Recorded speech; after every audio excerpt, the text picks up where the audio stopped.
I see, said Eccles. Then it wouldn't pay for us to even touch the grass? Correct. Crushing certain plants could add up infinitesimally. A little error here would multiply in 60 million years, all out of proportion. Of course, maybe our theory is wrong. Maybe time can't be changed by us, or maybe it can be changed only in little subtle ways.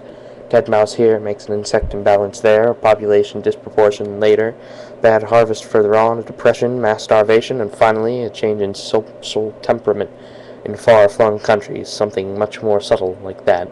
Perhaps only a soft breath, a whisper, a hair, pollen on the air. Such a slight change that unless you looked close you wouldn't see it. Who knows? Who really can say he knows? We don't know. We're guessing.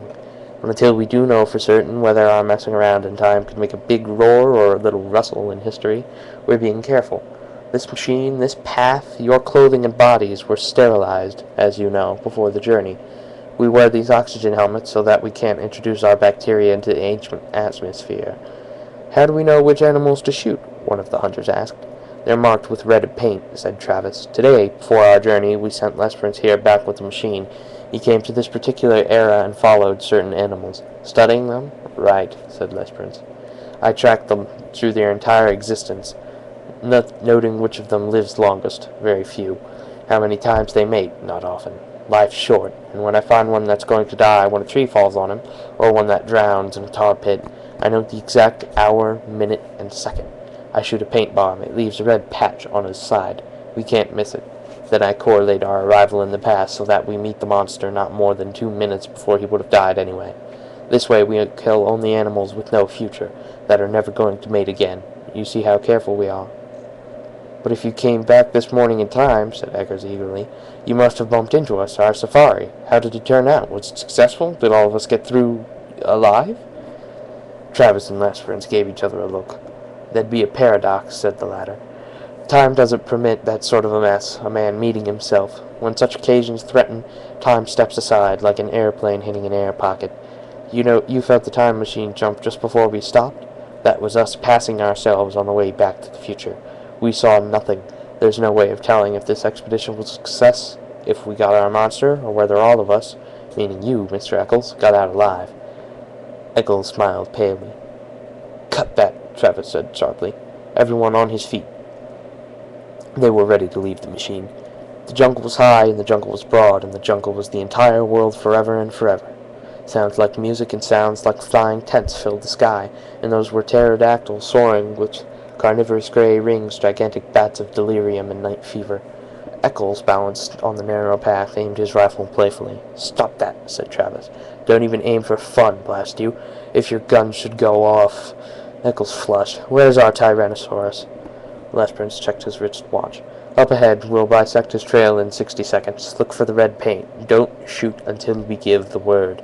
Stay on the path. Stay on the path. They moved forward in the wind of morning. Strange, murmured Eccles. Up ahead, 60 million years. Election day over. Keith made president.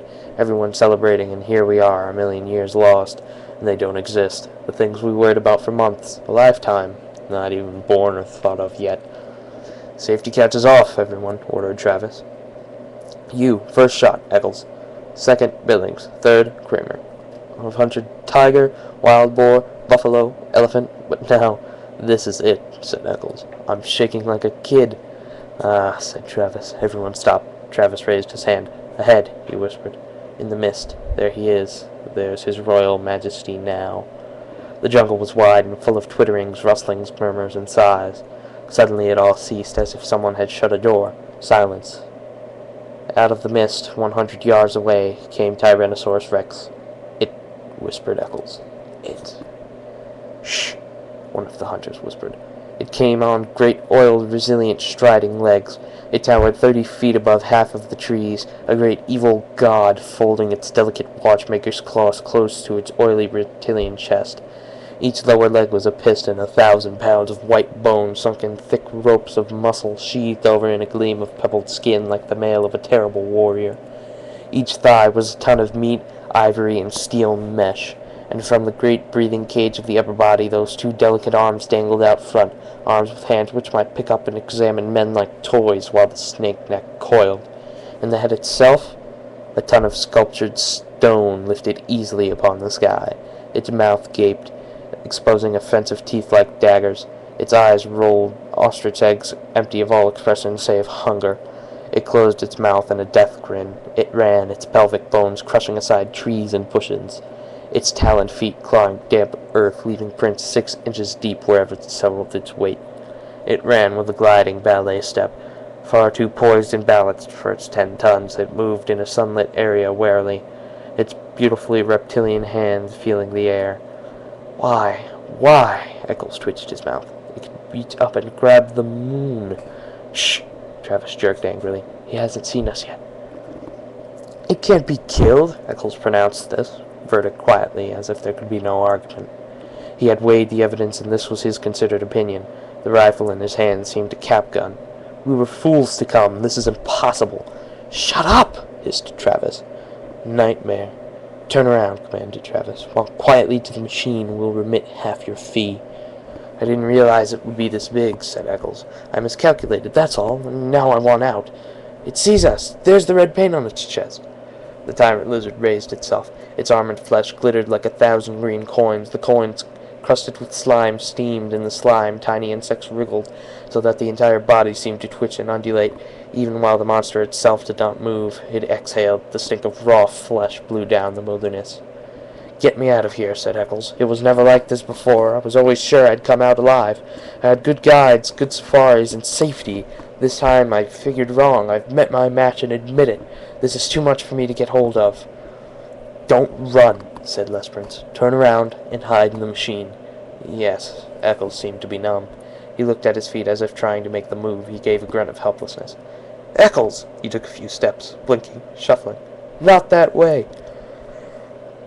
The monster, at first motion, lunged forward with a terrible scream. It covered 100 yards in 6 seconds. The rifles jerked up and blazed fire. A windstorm from the beast's mouth engulfed them in the stench of slime and old blood. The monster roared, teeth glittering with the sun. The rifles cracked again. The sound was lost in the shriek of lizard thunder. The great level and the reptile's tail swung up, lashed sideways. Trees exploded in clouds of leaf and branch. The monster twitched its jeweler hands down to fondle at the men, to twist them in half, to crush them like berries, to cram them into its teeth and its screaming throat. Its boulder stone eyes leveled with the men. They saw themselves mirrored. They fired at the metallic eyelids and blazing black iris. Like a stone idol, like a mountain avalanche, the Tyrannosaurus fell.